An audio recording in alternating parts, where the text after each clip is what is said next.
আসসালামু আলাইকুম আপুরা, কেমন আছেন সবাই? আমি আজকে অনেক সুন্দর একটি ভিডিও নিয়ে আসলাম।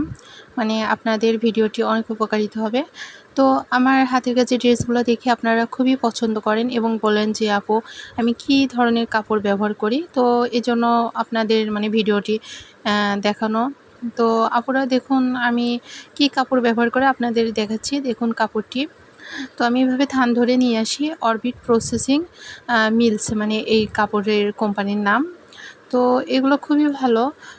এগুলো একদমই রং কষ কিচ্ছু ওঠে না। আমি তো প্রত্যেকটা ড্রেস কাজ করার পরে ওয়াশ করি, তারপরে আয়রন করি। তো এই কাপড়গুলো এতটা ভালো যে এখন যেমন গ্লেজ দিচ্ছে, এগুলো ওয়াশ করার পরেও এমনই গ্লেজ দেয়। তো দেখুন এর ভিতরে একটা বোর্ড ছিল, আমি বের করে নিলাম। এবং আপনাদের মনে প্রশ্ন থাকে যে আপু আমি জামার জন্য আপনি কতটুকু কাপড় নেন এবং ওড়নার জন্য কতটুকু কাপড় নেন। তো এই ভিডিওতে আপনাদের সবই বলে দেব আমি একটি জামার জন্য কতটুকু কাপড় ব্যবহার করি। তো আমি এভাবে ফিতাটা নিলাম, ফিতা দিয়ে মেপে নেব। তো আপনারা দেখুন এভাবে আমি 3 গজ 2 গিরা মেপে নেব একটা জামার জন্য। তো আপনাদের বলে রাখি 36 ইঞ্চিতে 1 গজ।